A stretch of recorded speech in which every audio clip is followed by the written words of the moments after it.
Wow, ఇంట్లో కొంచెం నీళ్ళతో ఆడుకుంటేనే తిట్టే పేరెంట్స్ రోజంతా నీళ్ళలో ఆడుకునే దాన్ని కుదిరేస్తే ఎంత బాగుందో.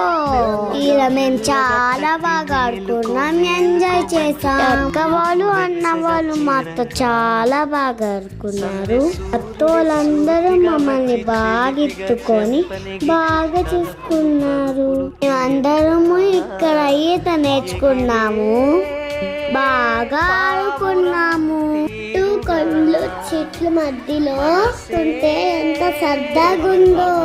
మునుగుతుంటే మధ్యలో వర్షం కూడా వచ్చింది.